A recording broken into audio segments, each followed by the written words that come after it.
All right.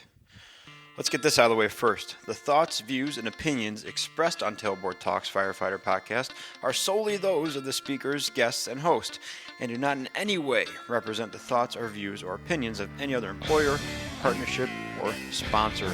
The material and information in this podcast is for general information purposes only and should be used at the listener's discretion. Something like that. You look so tiny in that chair. It seems like your shoulder. Anyways, welcome to the episode, everybody. We're here at Angie's garage again. And it's 15 degrees outside, but I cannot stop sweating because her gas heater is turned up over there, and we just got done with a part of a workout. I underwhelmed Angie with the workout because we work out in two very different ways for the most part. And it was actually a struggle for her not to take the way I work out and turn it into a WOD and just run through it as fast as she could. So with that comes a little bit of frustration on her part because she's like, I just want to keep doing stuff. But we put it up on her Instagram. We did a live. And then we're going to do more of them in the future. But it's just different ways to train. When it's like 90 degrees outside and Angie can tolerate being at my house in the garage, we'll do like a CrossFit workout in my garage or something like that. Yes. Maybe. In a broader expanse sense.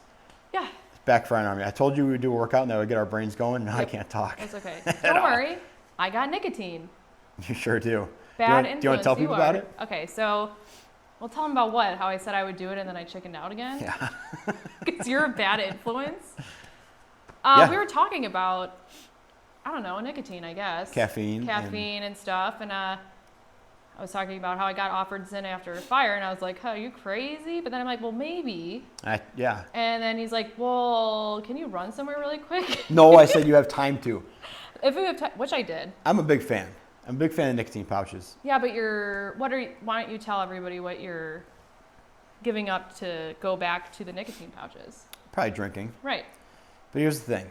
I told you this before. I don't do anything I don't cut anything off. Like, when I think I'm drinking too much, I don't stop drinking.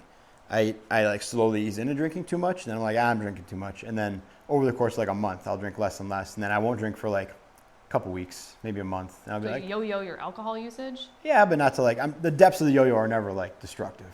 Well, it's just like, I'm drinking like 1 or 2 a night. That's most nights of the week. That's still a lot. Let's not get too shameful here. And then I'll pull it back, and then, so same thing with nicotine. I did the nicotine pouches, loved them. Got to the point where I was like, I'm doing a couple too many of these a day. I think I'm just going to cut it back. Then I cut it back to like 1 or 2 a day, and then I was like, I'll just stop when I run out of this pack. And then I did, and I just haven't cared enough to make a trip to get them.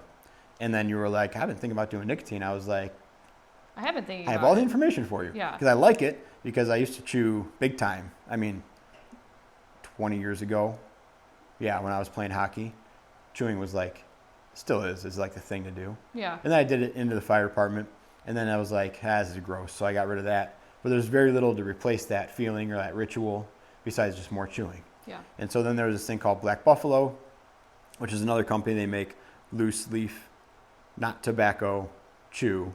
It's just another vegetable. And they dye it and then soak it in nicotine, but it's loose. Oh, okay. It's gross. And they also make pouches, which is fine, but it's still brown when you spit it out. That's pretty gross. Yeah. So it's 50% awesome. So I quit that. And then they had the nicotine pouches, and I was like, well, these are the way. This is the future. All the nicotine, none of the cancer, because the cancer's from the tobacco. True. And it's all good. Which is what we're focusing on today.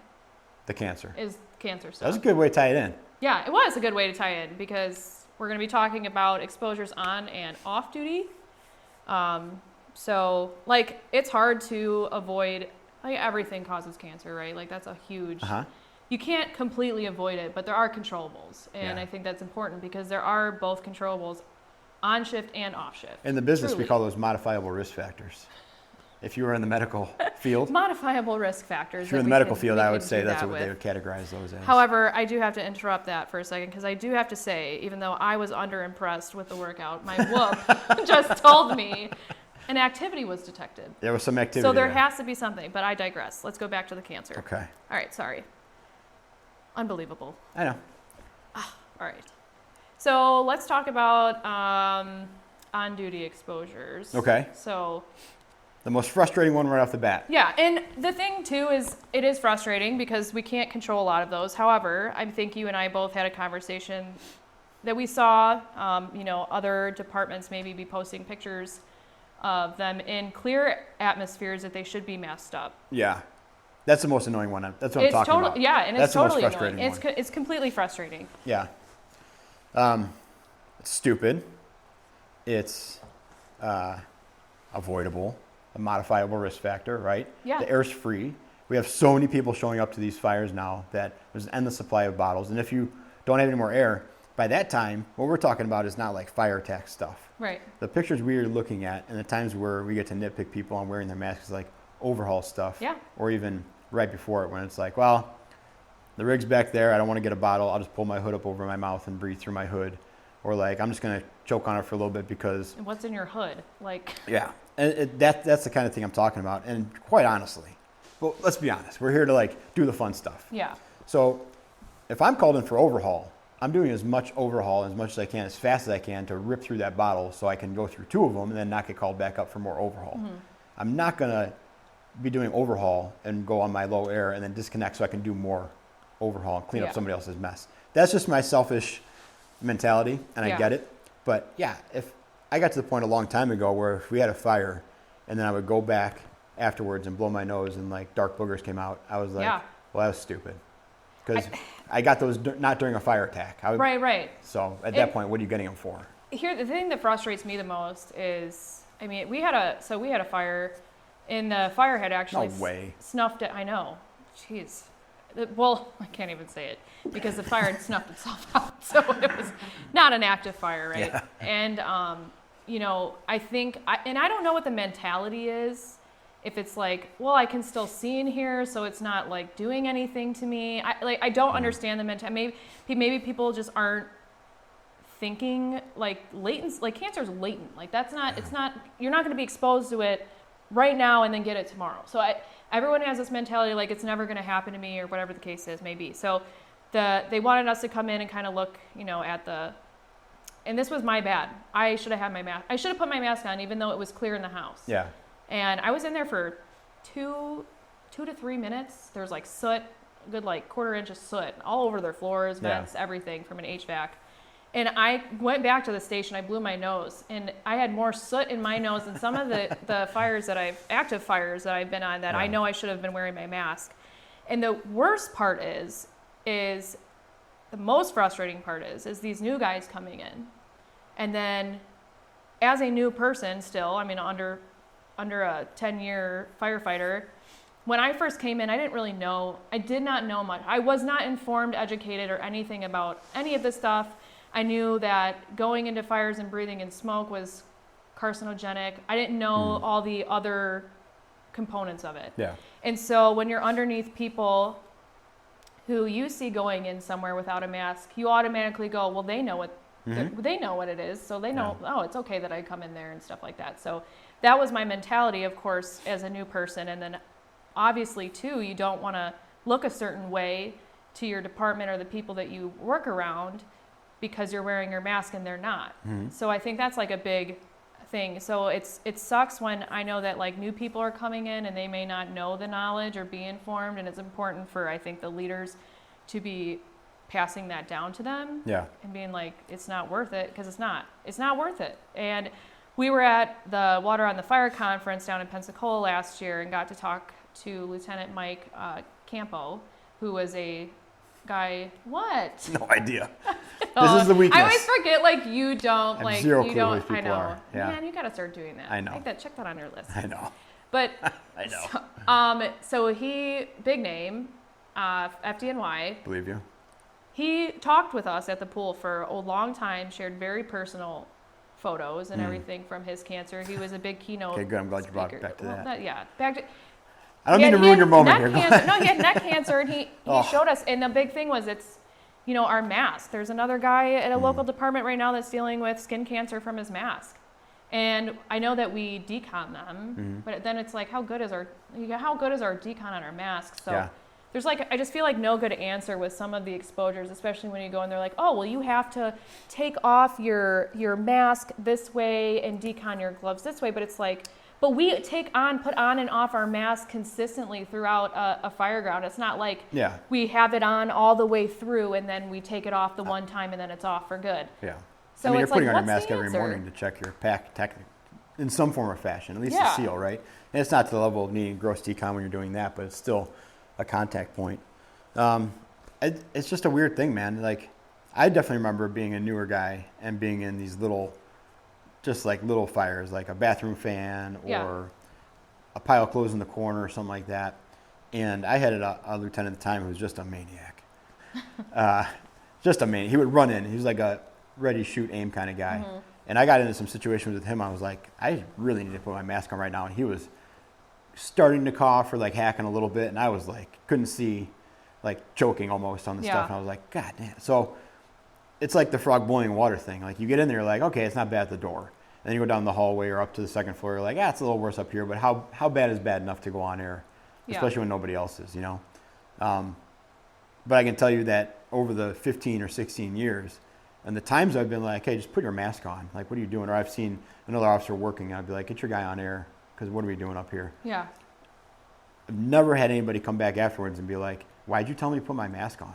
Yeah. They're always like, sorry, should have thought about that, or like, this kid doesn't know, I should have been looking after him better. Not to say like self-righteous or anything, but I've never had anybody come back and be like, you fucking suck. Like, you suck for making me put my mask on because it wasn't that bad. Right. They've always been like, yeah, okay, it's no harm, no foul kind of thing. Yeah. So it's very low barrier to entry, very low cost of protecting yourself, very high payback in the terms of just one less like exposure. Yeah, one less potential for disaster, right? So we have that. What else? So station dust is a big one, I guess, too. Station dust is a big one, but I think one of the biggest lifesavers we had, and it's something you don't even notice now, is like the Plime event or the magnet thing around let's talk about that, because I'll be honest, I know the diesel exhaust, which I think back to, like when we would be out in really cold weather, I had no idea diesel exhaust like caused any cancer. Here I was warming my hands up, warming my legs up, all on the exhaust. Yeah. Because I had no idea, and I think about that all like, I'm so screwed. The amount of times, cancer. The amount of times that I've warmed myself in a freaking exhaust. So I'm old. I'm not too old. When I was working my part-time job, when I first got started, they didn't have a Plime event system or anything like that. And then probably 2 years in, they got one. And it was almost like I was almost old enough to know when there were smoking sections in restaurants. Yeah. And you know how bad it was. So pointless. And then they they outlawed it, right? Yeah. But then you go to like Wisconsin or something, and you go into a bar and you're like, oh my God, it's terrible. Is this what it used to be like? It was like that with the Plime event stuff too. Okay. Like, yeah, it stunk like diesel. It's no big deal. Like, it's just the way it is. Like, blah, blah, blah. And then they got rid of it, or they put the systems in. And then within the year, if someone forgot to hook it up and you smelled that blast of diesel when the rig started up, you'd be like, what is going on out there? They're running it like for an hour on end on the bay floor. It was that noticeable. Oh my gosh. So it was, luckily I didn't have a lot of years in it. I mean, there's always stories. You talk to the old guys of like, you never wash the walls in the station. Like, that's the number one thing you don't do. Because once you start, you can't stop. Because you think it's white, and then you wash the cinder block, and you have like one white one. You're like, crap. So now you have to blend it into the dirty ones. Yeah. So it's not that bad anymore. It's still like that a little bit. Because they're never going to stay on 100%, right? Yeah. And even in my old department, we had a thing where you're supposed to catch the rig coming in. So you would stand at the threshold with the Plime event. Okay. And as it was backing in, they would pause, and you put it on, and then let it back in with it on. Oh, okay. And then I can't remember if somebody got hurt or tripped or got run over or something like that. But that's just not the way we do it in my department now. But so it's always going to be a little contaminated. Yeah. But that first startup of exhaust coming out is way worse than it running at temperature. Yeah. And just I know they have like the DEF. DEF is big. DEF is a pain in the butt. Yeah. But it's also, I do wonder sometimes, like, so DEF how much is it really? It's a little bit, but DEF was made for not the fire service. So it helps, but I'm not sure I know that for a long time when they first instituted the DEF regulations, a lot of departments were trying to get around it and get like a special exemption of like, I know the problem you're trying to solve, the fire department doesn't have that problem, can we get it out of there? And they just would not allow an exemption for it. So I'm sure it helps, but it's also another chemical that you're throwing around the station and handling, right? Do you guys, as far as your cookware and stuff in your kitchen, You guys have the good Just old scratched up Teflon pans that have been around for, 20 years or whatever. We did. We got all station by station was such hit or miss. And then we all just got through foreign fire techs. We just got all hex-clad stuff. Oh, you did? Okay. Yeah, pretty crazy. But for a long time, we had cast iron or stainless steel just to eliminate that. Yeah. Because inevitably, you buy like a nice enamel pan, and somebody would just hit it on high right away and just scorch it. Yeah. And then it's all I feel done. like this conversation about like those kind of exposures, right? Like in the station, like little things. Mm-hmm. You have like the people who are so far. I had this conversation with a coworker of mine. You have the people who are so far right about all this stuff, who are Nazis about it. Who are Nazis about every single little thing that we use. Yeah. And then you have the opposite. Okay, like there usually is no middle. I feel Yeah. like there is no middle person at the fire station. There's Yeah. always like the extreme right or the extreme left who doesn't give two craps about what they cook their stuff on or whatever the case may be. And then these people try to talk to these people. And immediately they just don't even want to hear it, don't want to talk about it. They aren't going to believe you or anything like that because both are so in their ways. It's so hard to get people like to come topic, to that right? true. But it's so hard to get people to come to that middle because these are problems. These are real problems. These are studies that are out there. Why aren't we lessening it? You have these people making fun of these people for doing it. However, these people are probably doing something a little bit more right. Well, it's such a weird culture though too, like because you would never, the pans that are in your kitchen at the fire station now, you would never use in your home. If a pan looked like that, you'd be like, what are we doing here? And you would throw it out immediately because it's just destroyed. It's disgusting. And it's gross. You'd be like, I'm never going to use this thing. It's like, gross. how did I let it get to this point? But you go to the fire station, you're like, well, it's the weird little thing of like, well, we're firemen. It's just what it is. It's a dirty kitchen, and that's what it looks like. So it's its own little universe in there where the rules apply at varying levels. But yeah, that sucks. But it's also growing out of that because which is good, and I hope that more places do because these are those little controllables. The less that we give exposures, or have exposures in the station, the better off we're going to be. I like to do this job for a long time. And those are those small changes that really shouldn't mean so much to some people, honestly. But that's just my opinion. Maybe I'm a little bit more far right than I am left. But I think it's also just if you start taking these steps, as soon as you start to acknowledge that you need these extra things, then you have to start acknowledging like there's an actual problem. Yeah. And that's pretty scary. Yeah. Right? As soon as you start to be like, we need a climate vent system, then you start asking why, and you learn why you need a climate vent and why you should be using the gray hoods instead of the white cotton ones or whatever, or the Nomex ones, and why we should be doing this instead of that. Then you get into this web of like, well, I'm screwed. Like, I don't even want to look at that whole thing, so I'm just going to play ignorant to it all, and everything's fine because nothing's gone terribly wrong so far. And so I think it's a scary thing. Of like, I don't want to even acknowledge it because then I gotta know about it. Yeah. So we're just very much in the fire service, not just the fire, law enforcement with shift workers and all that stuff. Like we're very much in an unfortunate situation where our job does require us to be more prone to cancer, more prone to all these things. And we were talking earlier, or I said the epigenetic thing, right? So epigenetics, you can change the way your genes are expressed basically by environment, stress, the way you eat, exercise, things like that. And I was reading a study about how firefighters, they did a small study about it. We are basically we genetically age much faster than the average person. Go figure. More wisdom, Not like I'm surprised by that. And everyone is going to hate me for this because we're going to start talking about off-the-job exposures. Everyone's going to hate me for this completely, but I would love to talk about alcohol and the usage because I think it is no secret that it is extremely prevalent in the fire service. Way more than I'll be honest, I did not realize until I got into it. We need to talk about that. Okay. What's your big heavy hitter with alcohol? Well, what's the biggest thing when you think of alcohol? You're like, I can't believe the fire service blank on alcohol.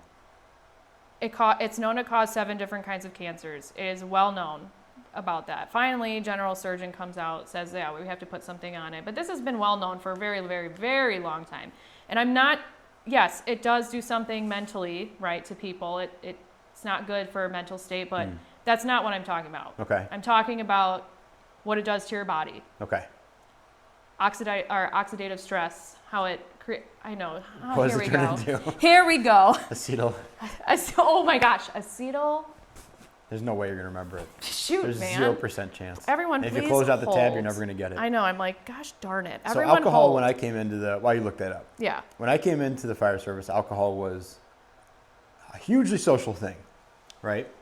And if you drank at home alone, you were just as much a weirdo as if you did it 20 years ago or current day. Yeah. But it was also like, I came out with this group where I worked part-time with like 4 or 5 guys that were all in the same age group, and we're all single, and 3 of us lived in the same house, and it was just a alcohol massacre like every day. But we were all young, and we could get away with it, and it was a good time, and it was just something you did, like day drinking after medic school, drinking the morning after your shift at the fire station. It was a social thing that it's all good. And until you start feeling the physical effects of it, it's just one of those things where like it's part of the ritual, it's part of the social construct of the fire service. Until it hurts you, keep doing it kind of thing, right? Well, no one thinks, like I said, I feel like it's, again, that mentality. It's the mentality of it's never going to happen to me. It's another thing, whether it's a latent thing, drinking, unless, of course, you, like, drink yourself dead. Which, I mean, we've all brought in those people before. Because it's not just the fire service, right? Like, it's very big everywhere. But in somewhere where we know that we are already predisposed. I mean, we are already at like this big risk. Why do we keep doing it? If you're not going to do it for yourself, do it for your family. Like, you have kids, you have wives. Like, it's self-destructive and it's reckless. And I'm not saying like, I don't want people to think, I don't drink, but I don't judge people. And I don't judge people who drink. I don't. Yeah. I think people automatically assume because I don't that I'm like this big judgy person who's going to judge the people who don't. I was a huge drinker. Yeah. Huge. Like. You're a little drinker. Well, haha. I got that one. All the short jokes. Okay. I used alcohol. Drink a thimbleful at a time. No, seriously though. Like, I don't drink for many reasons. Yeah. I think my biggest reason is like alcohol served a really crappy time in my life. And I don't drink mostly because every time I drink, I feel guilt because it almost takes me back to those things. However, the more I've learned about it, what it does to your body, it is just a push to continue to not do it. And there is a limit. And I'm not saying that you can't drink, but how often it is, I think is a problem.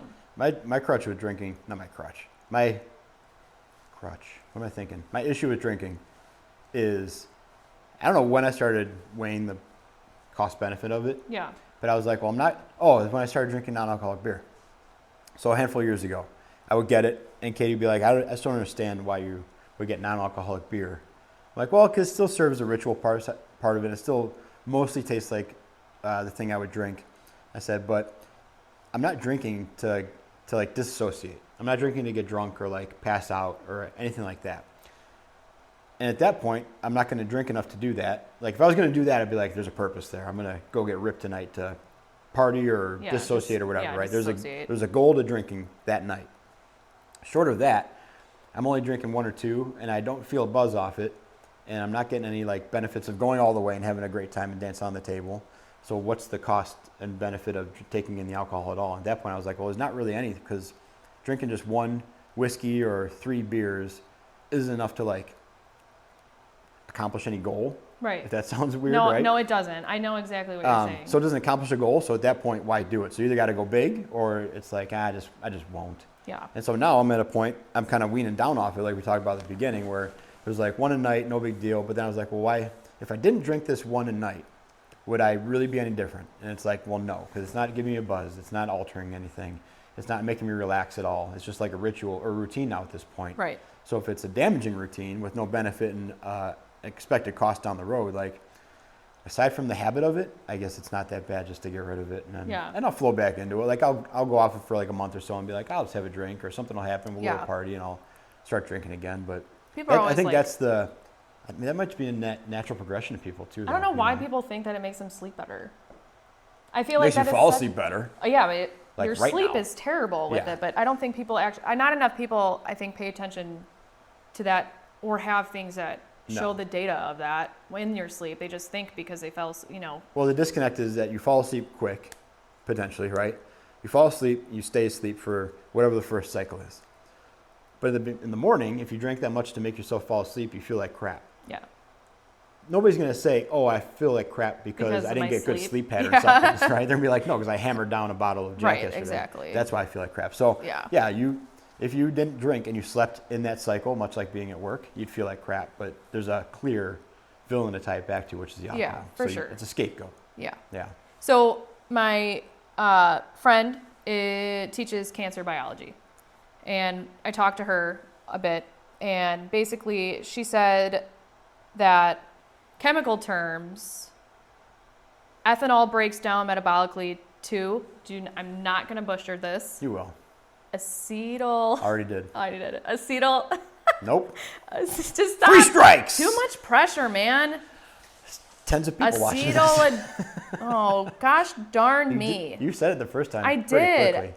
To a chemical. Acetaldehyde. Yep. Which is a highly carcinogenic. Yeah. Maybe I should pop a freaking nicotine thing in. Okay. Compound. So it isn't really the ethanol. So that chemical directly attacks our DNA and creates mutations that result in cancer. So basically. Now the average fireman, what they would do was continue to drink, but then figure out what they can take to fortify their DNA structure. Oh my gosh. I need a DNA structure supplement. I know people who take supplements that are like, this helps which maybe it does and maybe it doesn't. I haven't done enough, research on it, but I've seen supplements. Oh, well, this helps with oxidative stress. Or you see the people who take, what is it they take before they drink? The activated charcoal. No. I had friends who would do that. Isn't that to make you throw up? No, it's supposed to have it bind to it. You could. I mean, you could have it like that, but it's just not like that. But yeah. So alcohol is your number one off-duty exposure. Yeah, we should probably concern. Yeah. Okay. We'll get off that topip, but I'm sure we'll come back to it again. We'll come back to it at some point, but I do have to say, because this is funny, because she said this is where this better be funny. She goes, well, I thought it was funny. This is where the beer and alcohol shits come from your body when you're ingesting ethanol. You have massive cell death from your mouth all the way down to your asshole. God, so if that is not enough to make you quit. She sounds like a real hoot at parties. She's the best. Yeah. I love her. You're killing yourself from your mouth to your asshole right now, just walking around the party. It's enough to make me go, yup, I'm not doing that. Yeah. Any other big one? I feel obviously it's a big one. Sleep deprivation is another big one. That could be like a whole hour thing, but we're already at kind of the mark where I'm sure people like me are bored. Are you boring yourself? Is that how you know? Yeah, basically. I'm all right, I'm talking a lot. Sign us off. Okay. Well, first of all, is there a call to action? Is there what do people do? So, okay. Put your air on. Wear your air. I did. Dum-dums. We did. We posted something I got from California. Basically, there's these sheets that you can bring to your physicians. It has all the testing. I know that all departments don't have maybe the best testing or really any at all. Key takeaway from this is if you want those pages, please message us. I feel it's literally a letter from a doctor to your doctor is basically what it is. And it has all these things. It has one for male, one for female. There's a ton of things on there that you should get tested. I did not see testosterone on it. However, I do think that is another thing that's really, really important, which you don't even need to see a doctor to get that tested. They have plenty of things online that you can go and just pay for it. And if you have an HSA account, you could probably use that. It's not expensive. As well for women also to get all their stuff checked too. So basically go get your stuff checked, stay informed, let your new guys know what to do, be a good example, and don't be stupid. Don't get cancers. Don't get the cancers. We don't have a new tagline for this show yet. Capable and durable was the 4th shift one. I know. Capable, durable, annoying. Okay. No, I don't know. We'll think of one. We'll have to think of one. But stay cool, guys. Don't get the cancers. There it is right there.